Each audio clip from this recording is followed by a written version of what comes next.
Okay, so here we go. The last video for this section of notes, note 6, evidence for evolution. And we are going to talk about a few more types a little more quickly. And the first hunk of evidence is something that seems like it would be the opposite of natural selection, and I guess it kind of is. It's called artificial selection. And actually, Darwin saw this artificial selection in his world, just as we see it around us today, and it really made him think, why not? Why not natural selection? So let's talk about how that could be, what that means. Okay, so artificial selection is exactly what we've talked about before. When we were talking about genetics, we talked about selective breeding.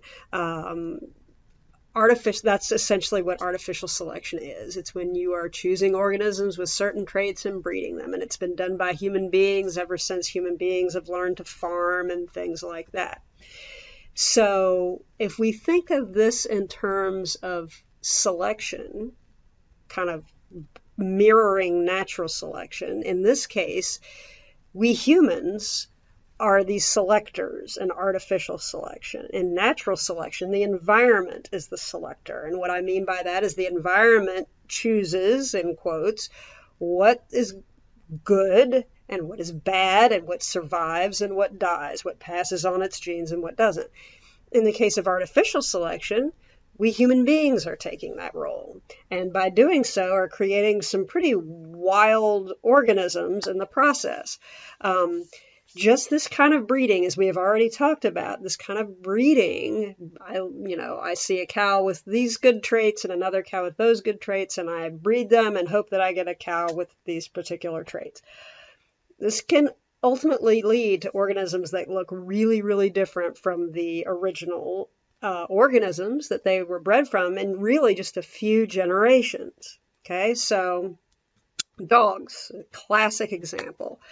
Every dog you have ever snuggled or petted or thrown a stick for or whatever gets its DNA from this animal, a wolf. All dogs come from wolves, all of them. That little dog, that dog, that dog, that dog, all of them come from wolves. It seems highly unlikely, but this is just to show you what human beings can do from this to that, in just, in generations, since human beings have been around and farming and breeding and things like that, which is a nanosecond of time in comparison to the scale of time life has been on Earth. So this kind of thing, as Darwin was, around his home in England, and he would see people with their dogs or people who bred pigeons and things like that, and they looked very exotic compared to normal pigeons. And he would say, if human beings could do that in this short amount of time, imagine what nature could do given millions of years.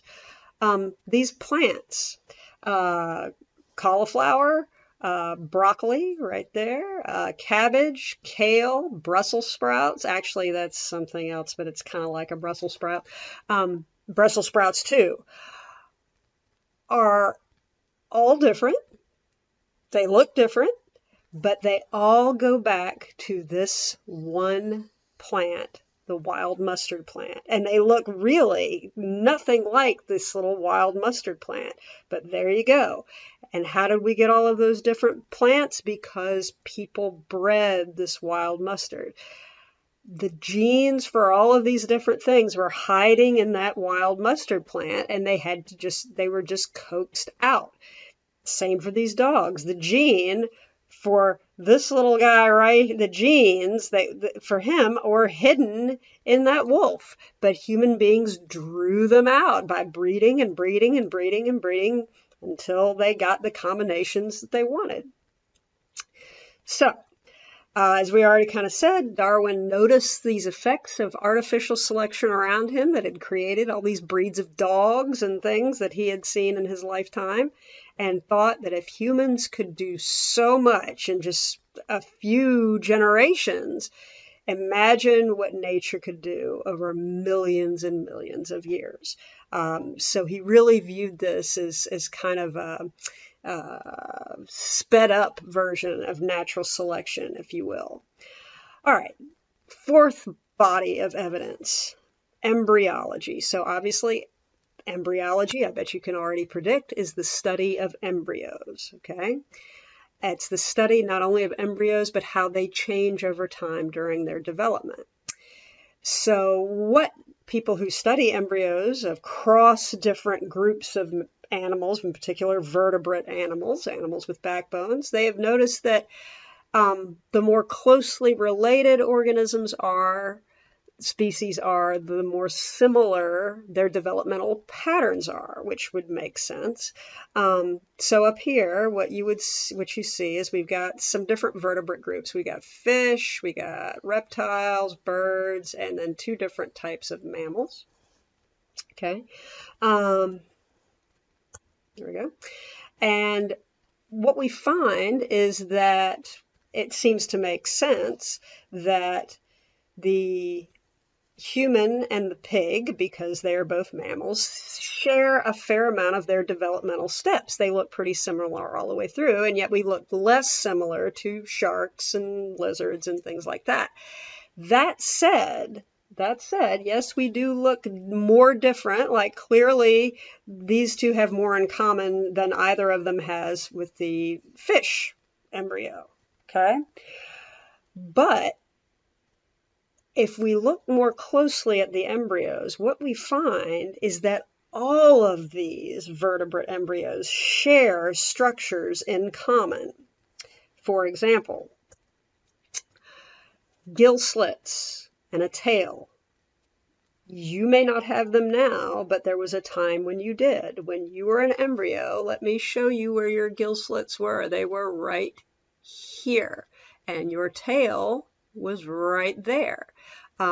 Just like this fish has gill slits and a tail, and this lizard has gill slits and a tail, and this chicken has gill slits and a tail, and this pig has gill slits and a tail. All of those things suggest that there is common ancestry. What happened to your gill slits and tail? Well, they developed differently.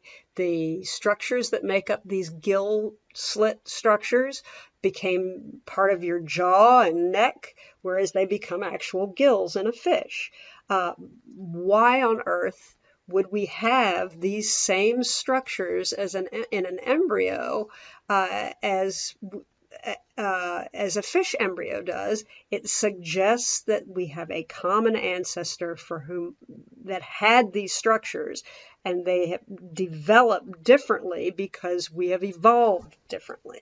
Okay, so these similar structures are indications, once again, of common ancestry. Okay, right here, this is an embryo. As you read the caption, it's an embryo of a dolphin.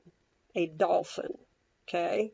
Now, you look at that, and I want you to really look. They highlight here the hind limb. Here you can see there is a hind limb bud, just like you would have a leg bud in this position.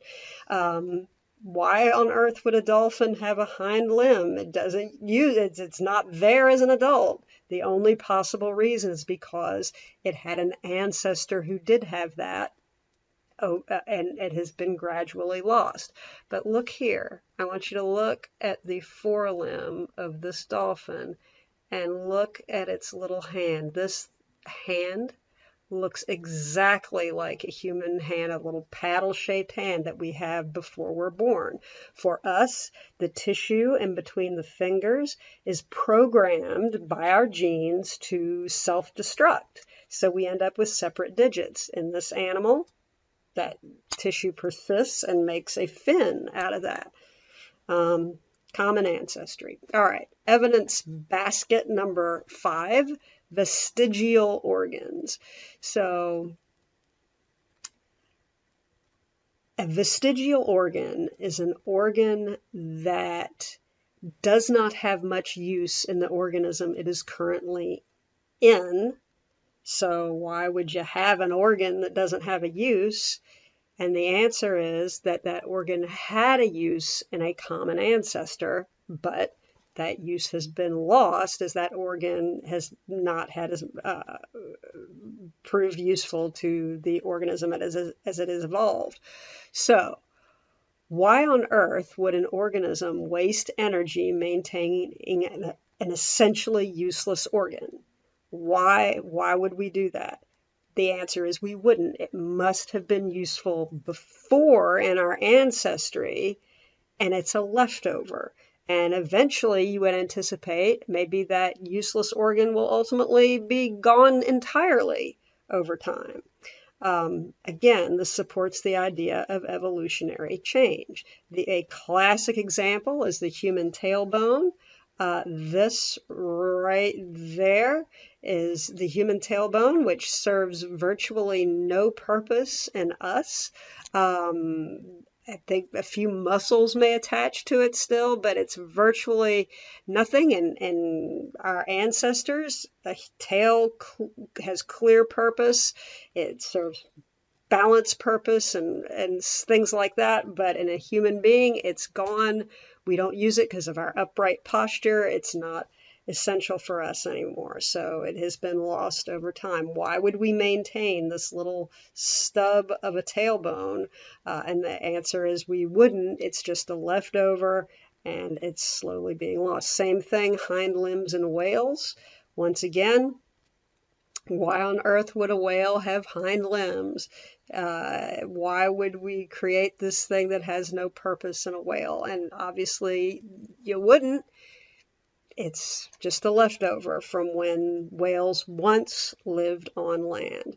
We see the same thing in some snakes. Not all snakes have this, but some snakes have little spurs where limbs once were in their ancestors.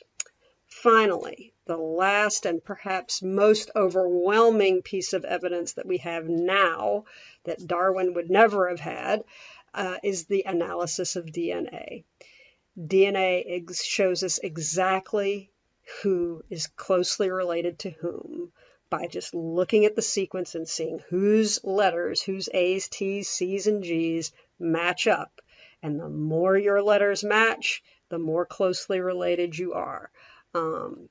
So, for example, humans and chimpanzees are seemingly very closely related, more closely related than humans and fish. If that is so, we would expect to share more of our DNA with a chimpanzee than we would with a fish.